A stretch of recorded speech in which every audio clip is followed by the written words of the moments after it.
run, let run, let run.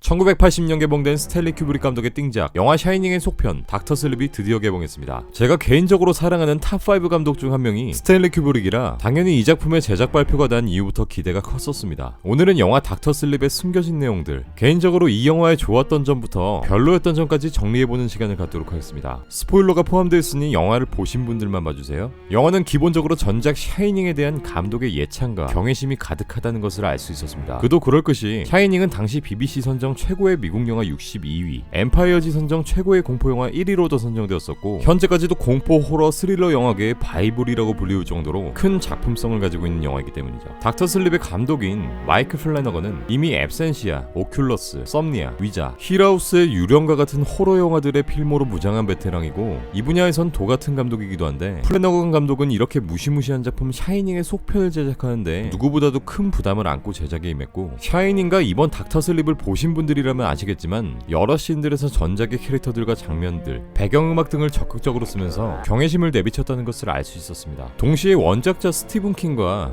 1편의 감독, 지금은 고인이 된 스탠리 큐브릭을 화합시키기 위한 작품이 아닌가라는 생각도 듭니다. 샤이닝의 팬이라면 다들 아시겠지만 스탠리 큐브릭 감독의 영화 샤이닝은 스티븐 킹이 쓴 원작과 다른 구성과 설정, 결말 등을 보여줬었고, 그 때문에 스티븐 킹은 스탠리 큐브릭 감독의 샤이닝을 굉장히 싫어하기도 했습니다. 하지만 영화는 보란듯이 흥행을 하며 파급력을 보였고 그 덕에 소설은 더 유명해질 수밖에 없었지만, 마이클 플래너건 감독은 원작 소설과 영화를 모두 사랑했던 팬의 입장으로 소설과 영화를 적절하게 조화시킨 것으로 보입니다. 감독이 작품 속에 숨겨둔 몇 가지 이스터에그 중 작품에서 아주 당돌한 카리스마를 보여주는 주인공 아브라의 집 주소는 영화 샤이닝의 개봉 연도인 1980, 투르낫에 의해 모든 전기를 빨린 뒤 처참하게 살해당하는 야구 소년 브래들리 트레버, 이 소년의 실종자 전단지엔 스티븐 킹의 생일인 9월 21일 등을 쓰며 원작 소설과 전작에 대한 예우를 갖추기도 했습니다. 사실 닥터 슬립에 등장하는 회상 장면, 똑같이 재현되는 OST, 심심찮게 등장하는 오마주 장면들은 샤이닝의 팬들을 위한 서비스라고 느껴질 만큼 많은 부분에서 채용되기도 합니다. 근데 반면 샤이닝을 보지 않은 관객들이라면 이런 부분들에 대한 재미와 몰입도가 조금은 떨어졌을 것 같아요. 어떻게 보면 이 영화가 개봉하기 전 샤이닝의 후속편이라는 식의 대대적인 홍보를 하지 않았던 터라서 이 사실을 모르고 간 관객들은 영화를 조금 불친절하게 느꼈을 수 있을 것 같다? 뭐 이런 생각이 듭니다. 영화는 시작과 함께 전작 샤이닝 오버룩 호텔에서 쉽게 볼 수 있던 육각형의 양탄자 문양을 보여주고, 샤이닝의 시그니처를 할 수 있는 3륜차를 타고 호텔 복도를 가로지르는 데니 트랜스의 뒷모습을 보여줍니다. 촬영 배경부터 카메라 앵글, 화면 색채, 배우의 모든 옷차림과 머리 모양까지 그대로 재현해낸 장면이라 처음엔 속을 뻔했는데 아예 새롭게 촬영한 장면이기도 하죠. 캐스팅된 꼬마 데니와 엄마 웬디의 모습은 원작 배우들과의 싱크로율이 꽤 높은 편인데, 특히 새로운 웬디 역을 맡은 배우는 샤이닝의 웬디 역 배우 셜리 두발의 목소리와 말투, 표정까지 너무 똑같이 보여줘서 사실 깜짝 놀라기도 했습니다. 전편에서 셜리 두발의 개성 있는 외모와 인상적인 연기 때문에 잊혀지지가 않았었는데 이 배우가 셜리 두발을 아주 판박이처럼 복사해낸 것 같았어요. 연구 많이 했겠어. 참고로 전작 샤이닝의 데니 트랜스 역을 연기한 배우 데니 로이드는 야구 경기장 장면에서 카메오로 등장하기도 합니다. 아저씨 다 됐네. 또한 샤이닝의 팬이라면 당연히 좋아할 만한 음산한 음악과 함께 콜로라도 산길 도로의 오프닝 장면, 이 장면을 닥터 슬립에서는 동일한 음악과 카메라 워킹을 통해 같은 풍경을 보여주기도 했고, 잭 니콜슨과 흡사한 배우를 등장시키며 샤이닝의 한 장면을 떠오르게 만드는 씬 또한 샤이닝 팬들을 위해 톡톡히 팬 서비스를 했다는 게 눈에 보였습니다. 물론 이 배우 씬을 자세히 보면 그렇게 엄청 달진 않아서 옆모습을 위주로 보여줬던 것 같아요. 저는 이렇게 샤이닝을 연상하게 하고 많은 씬들을 가져온 것들이 상당히 마음에 들었습니다. 추가적으로 주인공 이완 맥그리거와 견주어도 전혀 꿀리지 않는 연기를 보여준 투르낫의 리더 레베카 퍼거슨의 연기, 댄 스티븐스, 크리스 에반스, 매트 스미스, 제레미 러너 등과 함께 캐스팅 라인업에 올랐지만 결국 주인공 역을 차지한, 연기로는 뭐 두말하면 입 아픈 이완 맥그리거의 찰떡 연기와 그 외 로제의 오른팔로 등장하는 기둥서방, 크로우로 등장한 배우 잔 맥클라논의 연기, 이완 맥그리거와 투톱으로 등장하여 꽤나 큰 비중을 차지한 배우 카일리 커란의 프로 성인 연기자와 같은 연기, 전체 배우의 캐스팅 자체가 꽤나 만족스러웠고 호흡도 좋았던 것 같습니다. 있었습니다. 반면 영화에서 제일 마음에 들지 않았던 부분은 결말인데요. 주인공 댄은 굳이 아브라를 위해 전작의 아버지였던 댄 토렌스와 같은 희생을 해야만 했는가입니다. 물론 영화에선 그동안 샤이닝의 능력을 숨기고 살아왔던 댄이 추후에 깨달음을 얻고 자신의 과거를 반성하는 복선의 장면들도 보여주지만 여러 세월을 견뎌가며 트라우마와 중독들을 이겨낸 주인공에게 굳이 그런 결말을 줬어야 했나 싶습니다. 이 결말은 단순히 샤이닝의 결말에 억지로 끼워 맞춘 듯한 느낌이 들었어요. 그리고 살신성인했던 악역 로즈가 그냥 악역처럼 죽어버리는 장면 또한 조금 진부하기도 했고요. 영화 전체의 플롯은 개인적으로 마음에 들었지만 잘 나가다가 결말에서 헷가닥하는 느낌이 들었어요. 또한 샤이닝의 능력자들이 모두 모여 대결을 펼치는 후반부 씬은 갑자기 분위기가 배틀그라운드가 되면서 각자 샤이닝 기술을 통해 싸우는 게 아니라 난데없는 총격전이 벌어지는 것도 좀 웃겼습니다.